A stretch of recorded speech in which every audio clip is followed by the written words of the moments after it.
Queridos irmãos, eu vos saúdo com a paz do Senhor Jesus. Queremos louvar a Deus pela sua infinita misericórdia, pelo privilégio de mais uma vez estarmos aqui cultuando, no culto no lar, neste programa em que aprendemos a adorar a Deus. Um programa de longo alcance, que alcança não somente Pernambuco, mas o Brasil, o mundo, como já foi dito aqui, essa voz que vai além das fronteiras. Queremos agradecer ao nosso muito digno pastor presidente, pastor Ailton José Alves, também a toda a diretoria da igreja, pelo privilégio de estarmos mais uma vez escalados e desta vez, pela primeira vez, com o evangelista Marcelo Tavares, aqui na Rede Brasil de Comunicação. Feliz em rever os maestros, irmão Ananias, irmão Ananias também no teclado, Hoje temos uma dupla de Ananias aqui, de homens de Deus, Feliz em rever o cantor, nosso irmão Jamerson Luiz, pela primeira vez aqui também juntos, Tenho bastante estima pelo servo de Deus, é uma das vozes sacras mais belas que temos aqui em Pernambuco, para a glória de Deus. Também conheci a jovem Ana Lívia, Apesar de tão pequenininha, mas já tem uma caixa torácica bem evoluída, E se continuar crescendo e sendo fiel, Deus pode fazer muito mais. Amém? Quero, sem perca de tempo, convidá-los para irmos ao texto sagrado. Livro do profeta Jonas, capítulo de número 2.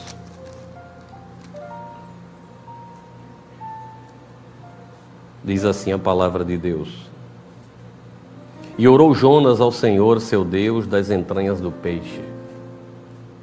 E disse: na minha angústia clamei ao Senhor, e ele me respondeu. Do ventre do inferno gritei, e tu ouvistes a minha voz. Porque tu me lançastes no profundo, no coração dos mares, e a corrente me cercou. Todas as tuas ondas e as tuas vagas têm passado por cima de mim.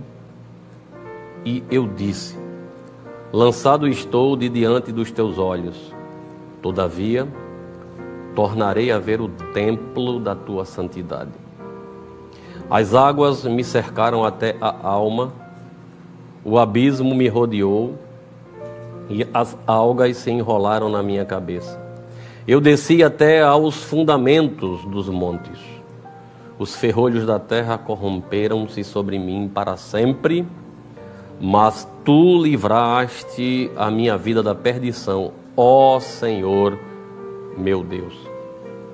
Quando desfalecia em mim a minha alma, eu me lembrei do Senhor, e entrou a ti a minha oração no templo da tua santidade. Os que observam as vaidades vãs deixam a sua própria misericórdia, mas eu te oferecerei sacrifícios com a voz do agradecimento. O que votei pagarei, do Senhor vem a salvação. Falou, pois, o Senhor ao peixe, e ele vomitou a Jonas na terra.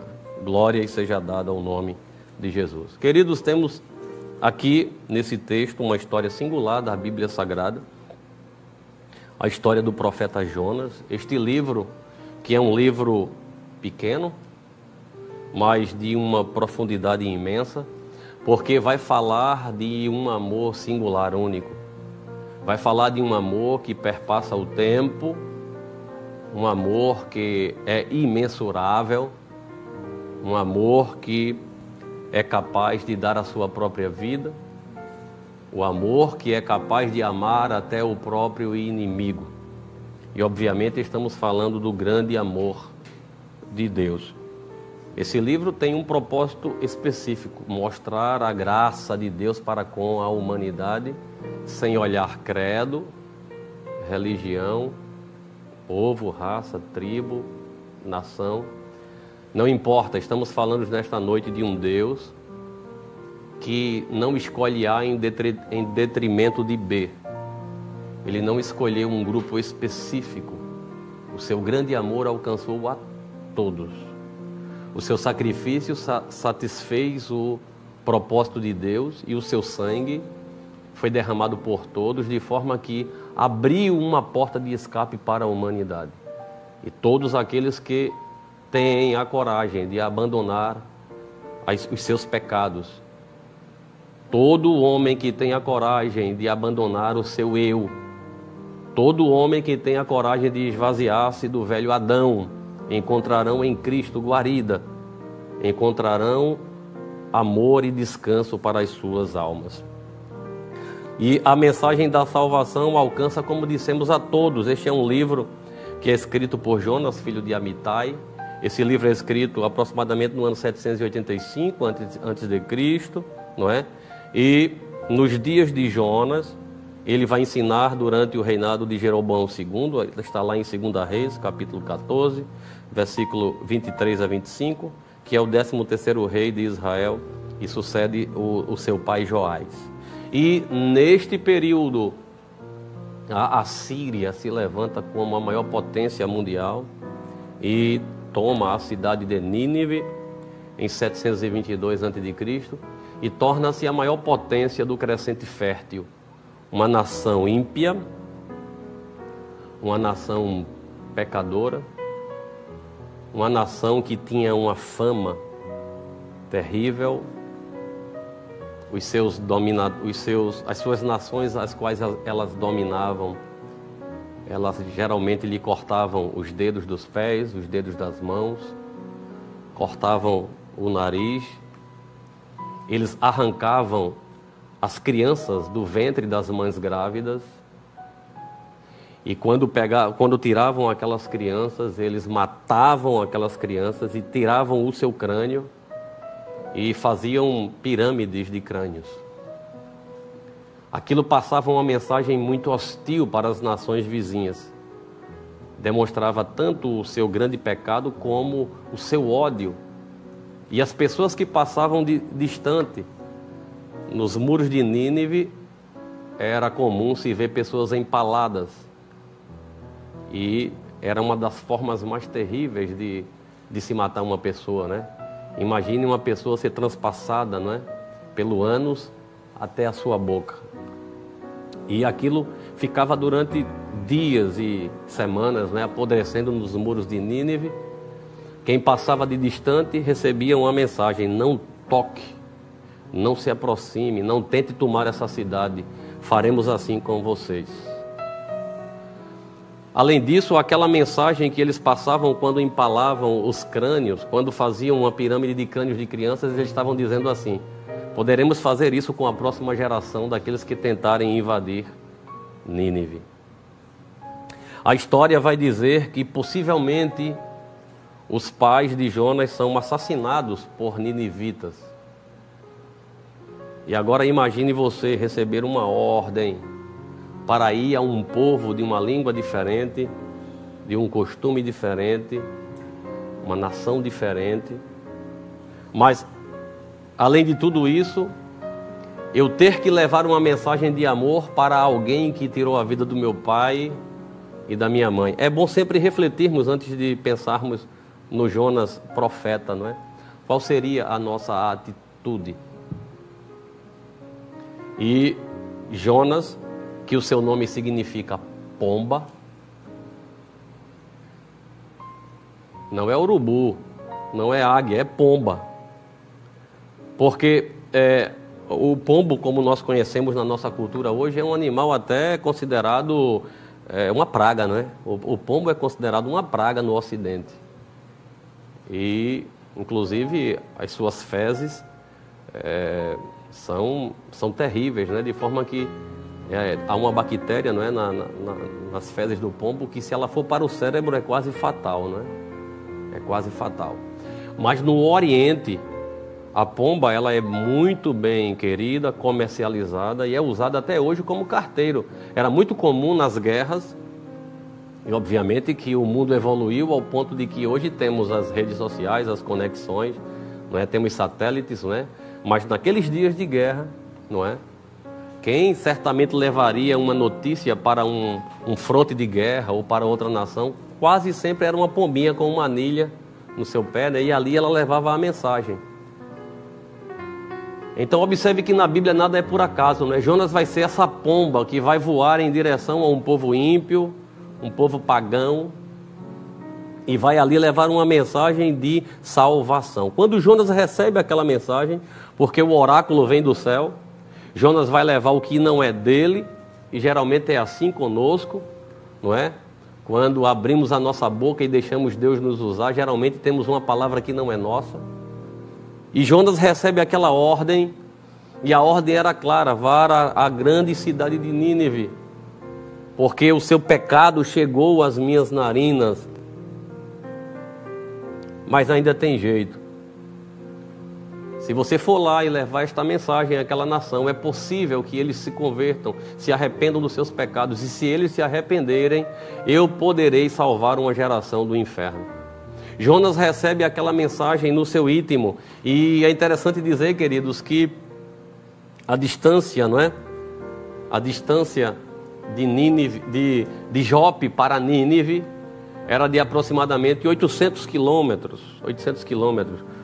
Uma viagem, de certa forma, bem dispendiosa, não é? Distante até para aqueles dias, não é? Porque a viagem seria a navio. Então ele vai ao lugar certo, é importante dizer isso, ele vai para Jope, porque ali estava o porto da nação de Israel. Mas ao invés de ir para a esquerda, ele vai para a direita. Ele vai até, vamos usar aqui uma figura de linguagem, ele procura o vendedor da passagem, e isso está no controle de Jonas, é bom dizer isso, não é? Porque quem tem dinheiro tem, de certa forma, o controle de alguma coisa, então ele tinha o dinheiro para pagar a passagem, não é?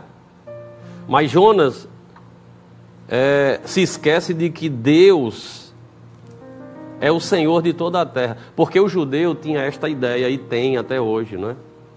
Para o judeu, Deus é um Deus tribal, ele é o Deus de Israel e não é o Deus de nenhuma das outras nações.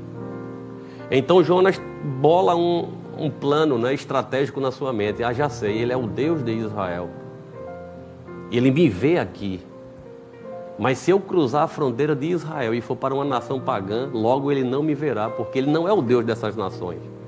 Então ele compra uma passagem, entra no navio, mas ao invés de ir para Nínive, vai para Tarsis. E Tarsis está a 3.700 quilômetros do lugar que ele vai sair. Olha o nível da desobediência. Ele vai andar 4 vezes mais, quase 5 vezes mais, a distância que Deus o mandou. Então me parece que ele busca no mapa a cidade mais longe, como se ele dissesse assim: quanto mais longe eu for ao cruzar a fronteira, o Senhor não me verá. Lê do engano. Porque do Senhor é a terra, a sua plenitude, o mundo, o mar e os que nele habitam. Jonas está entrando agora num cenário que ele não pode controlar. Afinal de contas, quem pode controlar o vento? Quem pode controlar a força das ondas? Quem pode controlar o ímpeto do mar? E é interessante, irmãos, que Jonas vai começar a descer, não é? Ele desce até Jope, entra naquele navio, desce para Tarsis e desce para o porão. Veja a que ponto um homem pode ir se distanciando de Deus. É uma queda em sucessão. Foi assim com Satanás. Um dia, outrora querubim ungido, ele achou que podia ser maior que Deus. Ele não ousou ser igual a Deus. Ele diz assim: vou colocar meu trono acima das estrelas e serei semelhante a ele, mas eu vou me assentar acima. Aí ele cai do terceiro céu para o segundo e ali bota o seu trono. E está ali. Ele passeia pelo mundo e volta para o segundo céu. Quando Jesus arrebatar a igreja, ele cairá do segundo céu para a terra. E quando o Senhor julgar todas as coisas, ele cairá da terra para o inferno, para nunca mais sair. Porque assim é a vida daqueles que vão para distante de Deus. É uma queda em sucessão. Um abismo chama outro abismo. Então Jonas desce da sua terra para Jope, de Jope desce para Nínive, para Tarsis, e ao entrar naquele navio desce ao porão, e não está nem preocupado com aquela viagem, ele quer fugir do Senhor. E quantas vezes nós não fugimos da presença de Deus? Quantas vezes nós não fomos para tão distante de Deus? E há nesse livro uma ironia, me permita usar essa expressão. Porque no livro de Jonas, o mar obedece à voz de Deus.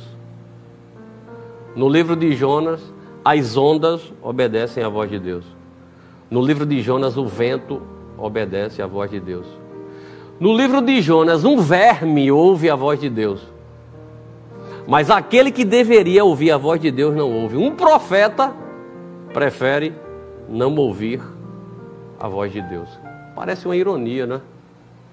Deus nos chama para um propósito e a gente faz tudo aquilo que não deveria fazer. As animalhas do campo lhe obedecem, os montes ouvem a sua voz, o vento obedece a sua voz, o verme obedece a sua voz, mas o homem de Deus que deveria obedecer à voz de Deus vai para distante de Deus. Por quê? Porque ele não aceita que um povo pagão seja alcançado pela graça de Deus. E muitas vezes é assim com muitos de nós. Será se você nunca ouviu alguém dizer que o céu é só dele? E quando você vai ver a pregação de Jonas, é uma pregação, o pregador está brabo. Isso a gente falará um pouquinho mais lá na frente, mas você vai ver que a pregação de Jonas é a pregação de um pregador que está tão brabo. É como se ele estivesse pregando à força. Só que tem um segredo. Pregando à força ou pregando de boa vontade, se falar a palavra de Deus, alguma coisa vai ter que acontecer. E Paulo diz isso numa das suas cartas universais, não é? Ele diz assim, olha, alguns pregam por pretexto, alguns tentando produzir em mim emulações, mas o que importa? Contanto que ele seja pregado, porque eu sei que disto me resultará em salvação. Às vezes as pessoas se iludem, irmãos. É tão comum ver pessoas erradas falando do Evangelho. Deus vai tratar com eles. Não quer dizer que Deus está aprovando as suas obras. Agora tem uma coisa, se ele abrir a boca e ler a palavra de Deus, Deus vai fazer alguma coisa, porque ele tem compromisso não comigo, não com o homem, ele tem compromisso com a sua palavra. E ele vela pela sua palavra para cumprir. Jonas está muito tranquilo ali. De repente vem um vento. As ondas encapeladas começam a bater naquele barco, né? E ali há um conglomerado de pessoas. Ali há várias pessoas de nações diferentes. E naquele movimento, eles começam a clamar pelo seu Deus. Então todos os religiosos que estavam naquele barco começam a clamar o seu Deus para ver se resolvia o problema. E não tinha jeito. Quanto mais clamavam, mais as ondas ficavam encapeladas, ao ponto de que eles começam a jogar os seus pertences no mar para aliviar o barco, não é? Mas naquela embarcação há um passageiro que não foi convidado. Ora, se você fosse o capitão de um navio, você deixaria qualquer pessoa entrar no seu navio? Me parece que Jonas não é convidado, mas tem dinheiro para pagar. Mas é alguém tão indigesto naquela viagem que ele se esconde. E ao encontrá-lo, porque estão tentando aliviar o peso do navio, e encontram um homem dormindo. E a expressão lá é: que fazes aqui dormente? Eu acho que aquele convite não foi um convite tão calmo como parece ser, né?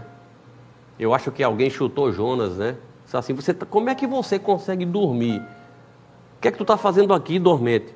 Declara-me de onde tu és, de onde tu vieste, estás fazendo o que aqui? De que povo és tu? E ele declara a sua nacionalidade, não é? Ele declara que é judeu. Ele declara de que povo é, não é?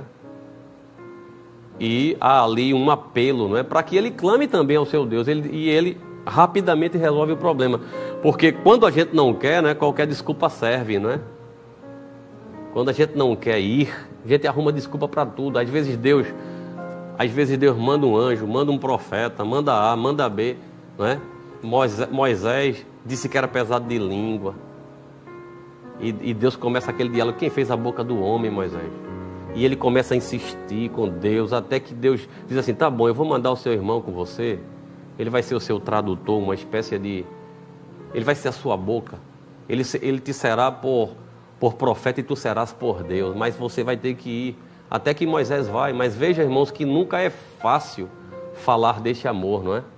Os grandes homens de Deus temeram, quiseram voltar atrás. Mas esta predestinação, eu creio verazmente, é a predestinação para o serviço. Quando Deus escolhe alguém para algo, para um propósito, Deus vai fazer com que tudo que aconteça ao redor dele, faça ele chegar naquele lugar que Deus disse. Porque parece que Jonas está fugindo, parece, mas não esqueça que dissemos aqui no início, de que ele é o Deus que tem o domínio das nações e das gentes. Deus conhece a cultura, conhece a língua, conhece os ritos, conhece tudo de cada povo específico. E parece que Jonas está fugindo do propósito de Deus, parece, só parece. E ele resolve o problema imediatamente, ele vai dizer assim, não, o problema sou eu. Tudo isso aqui que está acontecendo, a culpa é minha mesmo. Mas a gente vai resolver agora. Você me joga no mar e acabou o problema. Olha, que tática, né? Olha a mente humana. Jonas é tão inteligente que ele diz assim, se eu me jogar, pode ser que eu vá para o inferno, né? Porque eu vou me matar. Mas se vocês me jogarem, a culpa não é minha. Se eu morrer, Deus me salva. Veja que pseudo santidade, irmão, de alguém que quer fugir dos propósitos de Deus. Não, o problema sou eu. Se vocês me jogarem, está resolvido o problema. Até nisso estava nos planos de Deus, irmão, né? O Deus que domina todas as coisas. Já tinha um peixinho esperando ele, né? Já tinha um peixinho esperando ele. E o problema é resolvido. Jogam Jonas. E quando Jonas é jogado, obviamente que ele não vê nada, não é? Porque é impossível você enxergar numa tempestade, né? Imagine você ser jogado num mar com ondas de 4, 5 metros de altura, não é? Muita chuva, tempestade, raios. Você não enxerga nada. E de repente, irmãos, tudo se apaga. De repente, Jonas não vê nada. De repente, Jonas não enxerga nada. Mas ele começa a sentir falta de ar, respiração. A sua respiração começa a ficar ofegante. Jonas começa a sentir um mau cheiro que ele não sabe de onde vem. Ora, não tem luz elétrica ali, não tem energia, obviamente. Ele está dentro da barriga de um grande peixe, mas ele não sabe quem o raptou, porque ele é tomado subitamente. Ele está num ambiente que é quente e é úmido ao mesmo tempo. Ele está num ambiente que a respiração é quase zero. Ele está sentindo um cheiro terrível porque ele está no estômago de um grande peixe. Eu imagino Jonas se beliscando, dizendo assim, será que eu estou vivo ou eu morri? Onde é que eu estou? E eu penso, e o texto é claro que ele vai dizer na sua oração, do ventre do inferno eu clamei. Eu tenho a percepção de que Jonas achou literalmente que havia morrido e sua alma tinha descido ao Hades. Só que Jonas toca nele e ele sente que ele está vivo. Que aflição, irmãos. Mas o ventre, e quando eu recebi a escala do pastor, a gente sempre pede graça a Deus, né? E a gente vai ler, vai estudar. Jonas vai ao ventre de um grande peixe. O ventre é um lugar de ação. O ventre é uma cavidade, não é? Ali estão os intestinos. No ventre humano, seja de um homem ou de um animal, ali são processados os alimentos.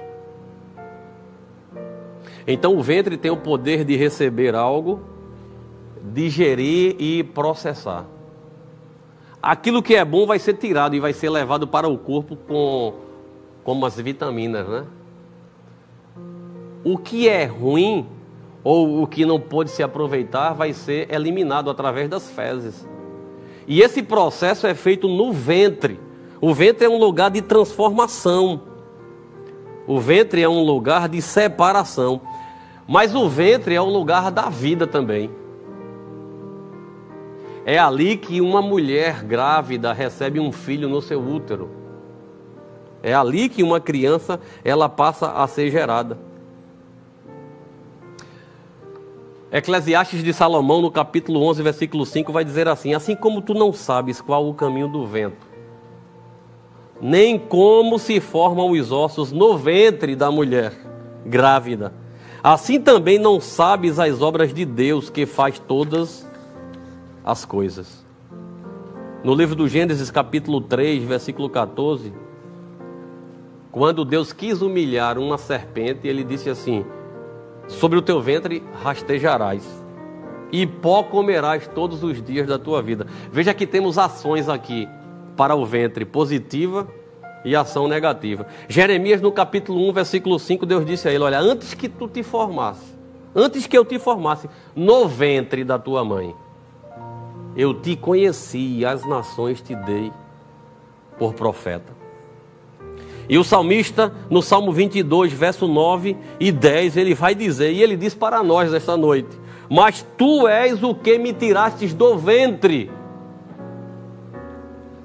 o que me preservastes estando ainda eu no seio da minha mãe. Sobre ti fui lançado desde a madre, tu és o meu Deus, desde o ventre da minha mãe. Parece que Jonas está indo para o lugar errado, mas ele está indo para o lugar certo. Ali Deus vai lapidar o caráter de Jonas, no ventre, lugar de transformação. E como Deus é especialista, irmão Marcelo, de pegar crente e levar lá para o ventre do peixe, né? Especialmente aqueles que fogem do propósito de Deus. E quando eu lia o Salmo, quando o Senhor leu o Salmo de número 116, eu me alegrei, porque eu vejo Jonas nesse Salmo.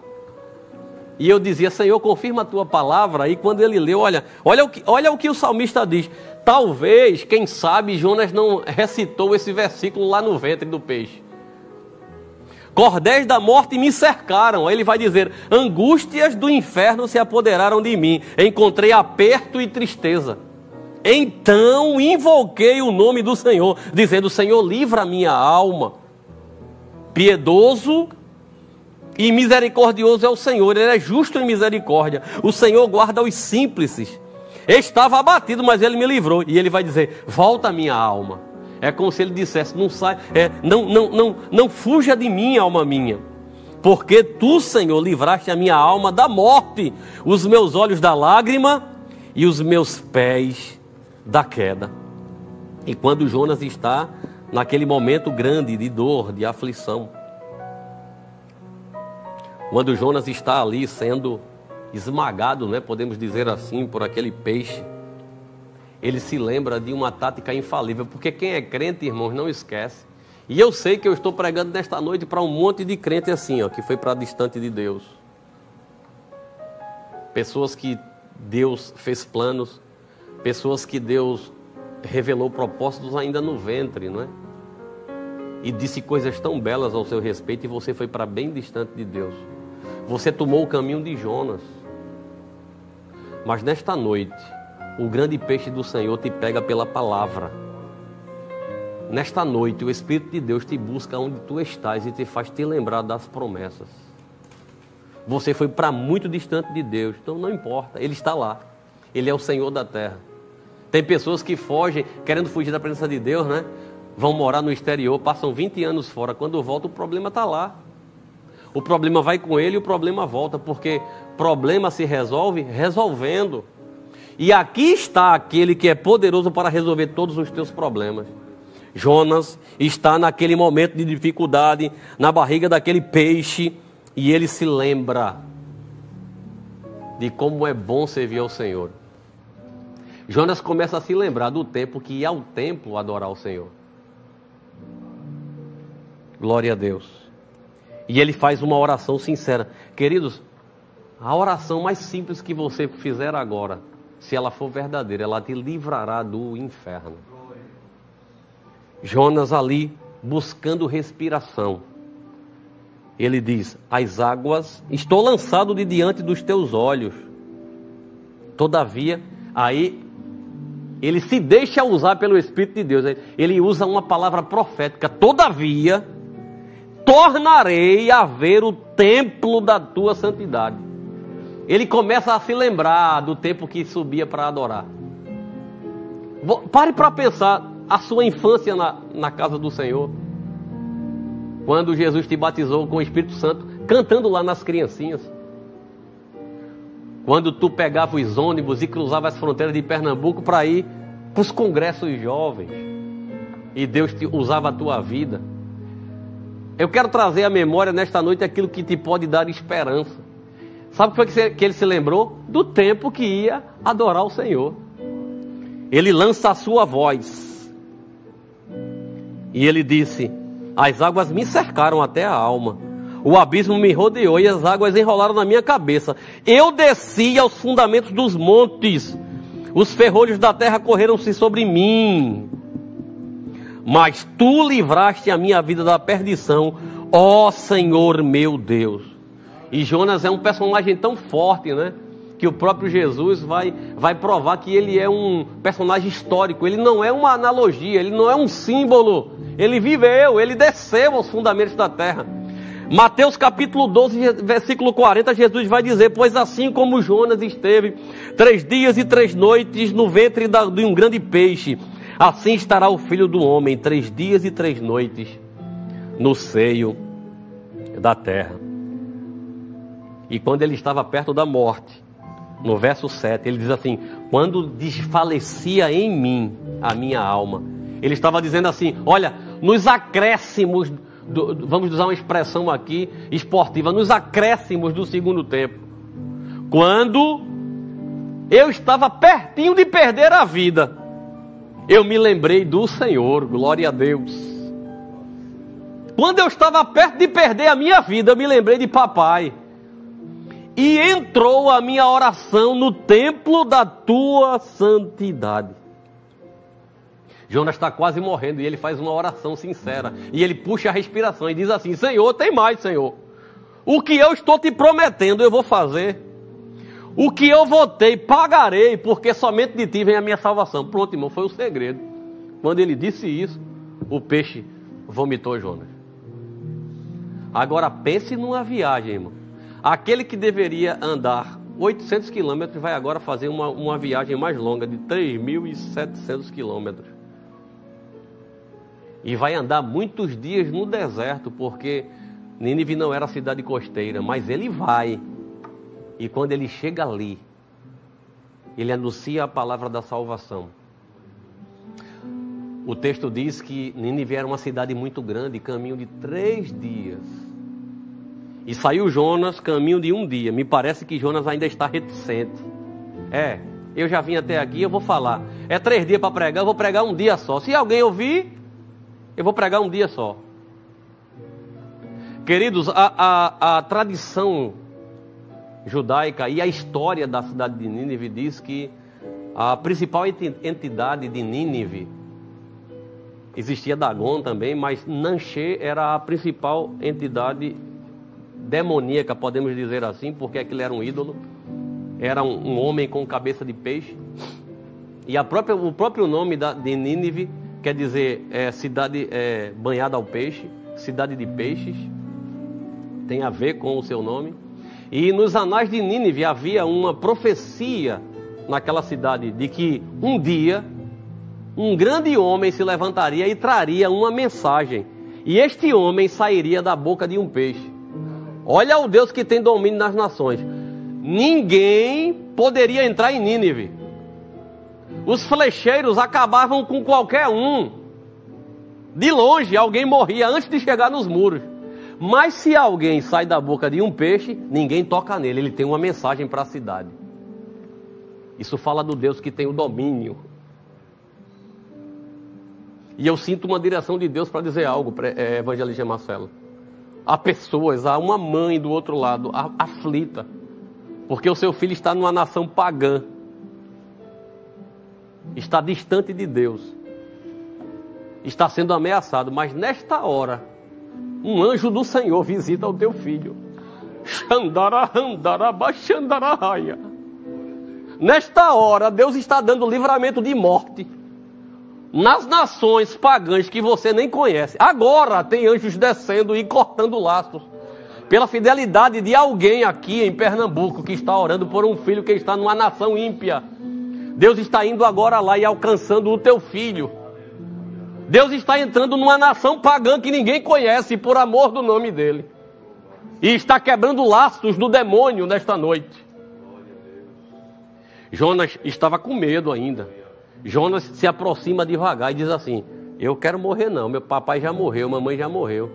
Eu vou pregar um dia só. Pronto, só precisou pregar um dia. Alguém ouviu e disse assim: olha, chegou um homem aí que saiu da boca de um peixe. Aí a notícia chegou no rei. Só foi necessário, irmão. Ele entra, prega para uma nação. Há um cálculo de que 100 mil pessoas foram convertidas imediatamente, porque naquele dia a profecia dizia que um homem sairia da boca do peixe e ele traria uma mensagem. Então, quando Jonas disse assim: a mensagem é essa, vocês precisam se arrepender, porque essa cidade vai ser destruída em 3 dias. Pela primeira vez, cavalo jejuou, vaca jejuou, cachorro, gato, qualquer animal que existia naquela cidade, o rei gerou um temor tão grande no coração dele que ele disse: hoje aqui, durante 3 dias, ninguém come nada, nenhum animal vai ficar provido. Se deitaram, se prostraram em pano de saco e de cinzas, e Deus livrou uma geração do inferno. Evangelista Marcelo, a gente tem curiosidade, né, de um dia abraçar Jesus, conhecer Abraão, conhecer Isaac, conhecer Jacó, mas abraçaremos irmãos ninivitas. Um dia eles vão dizer assim: um crente veio aqui pregar uma mensagem. Aleluia. Aleluia.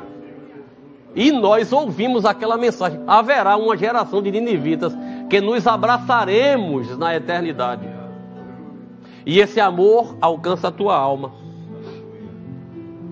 Esse amor, que é um amor muito grande. Eu queria cantar um hino antes de passar para o Evangelista Marcelo. Me veio ao coração, que fala deste tão grande amor. Glória a Deus. Ouvi dizer que o fantasma do amor é o motivo, esperança pra gente viver. Procurei todo amor e carinho, prazeres da vida obter. Então achei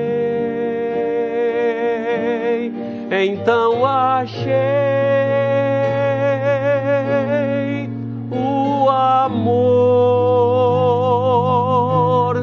enganoso amor.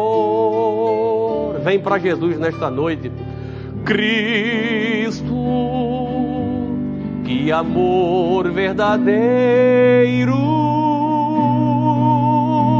se entregou na cruz em meu lugar. Ele me amou até a morte. Que outro amor maior posso cantar? E agora transformou minha vida, deu motivos e alegria sem fim. Por isto sou feliz com meu Cristo, provando tudo que Ele faz por mim. A cena vi, gente humilde em pobreza, tristeza, fraqueza, tentando viver. Procurei dar-lhe amor e carinho em prazeres, lhe satisfazer. E consegui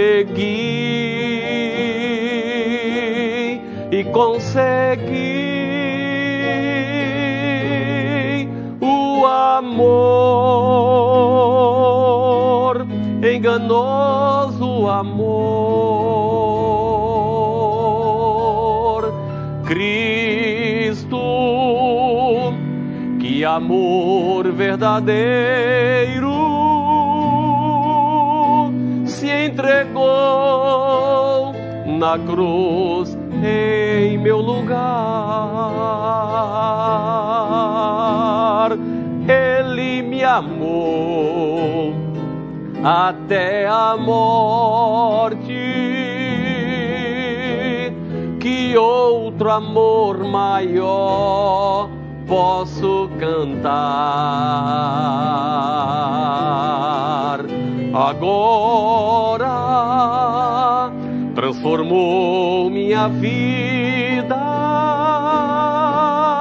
deu motivos e alegria sem fim. Por isso sou feliz com meu Cristo, provando tudo que Ele faz por mim, provando tudo que Ele faz por mim, o amor de Deus. Aproveita a oportunidade, porque o Senhor está aqui e te chama. Liga para as redes interativas da Rede Brasil de Comunicação, faz a tua decisão, porque o Senhor estará aqui e te chama. Que Deus te abençoe, em nome de Jesus.